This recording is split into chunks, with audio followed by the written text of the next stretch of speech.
તરફ દ્વારકા જગત મંદિરની સુરક્ષામાં પણ વધારો કરવામાં આવ્યો છે। દિલ્હી બ્લાસ્ટ બાદ સુરક્ષામાં વધારો કરાયો છે। દર્શને આવતા ભક્તોનું પણ ચેકિંગ હાથ ધરવામાં આવી રહ્યું છે। મંદિરના પ્રવેશ દ્વાર પર તમામ લોકોનું ચેકિંગ કરવામાં આવી રહ્યું છે। સાથે જ મંદિરમાં કોઈ પણ વસ્તુ પણ લઈ જવા પર પ્રતિબંધ મૂકી દેવામાં આવ્યો છે। આ દ્રશ્યો જે આપ જોઈ રહ્યા છો દ્વારકાના આ દ્રશ્યો છે કે જ્યાં લાંબી કતારો ભગવાનના દર્શનાર્થે જોવા મળી રહી છે ભક્તોની, પરંતુ તે બધા જ ભક્તોને મંદિરમાં પ્રવેશ આપતા પહેલા તેમનું ચેકિંગ હાથ ધરાઈ રહ્યું છે।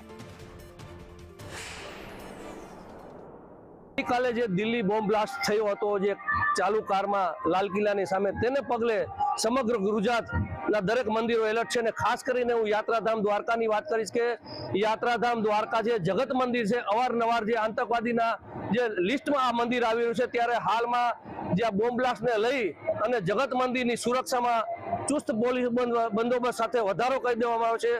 મહિલા હોય કે જેન્ટ્સ હોય તે તમામે તમામ ભક્તોને મંદિરની અંદર ચેકિંગ કર્યા બાદ જ પ્રવેશ કરવામાં આવી રહ્યો છે। અને ખાસ કરીને વાત કરવામાં આવે તો જે તમામ ભક્તો છે તેમને તુલસીની માળા તેમજ પ્રસાદનું લઈને અંદર જવા દેવામાં આવે છે। અન્ય કિંમતી સામાન છે તેમને બહાર જમા કરાવી દેવામાં આવે છે। હાલમાં જે એસઆરપી જવાન છે, પોલીસ જવાન છે, તમામે તમામ જે હથિયારધારી તૈનાત છે અહીં જગત મંદિરની સુરક્ષામાં।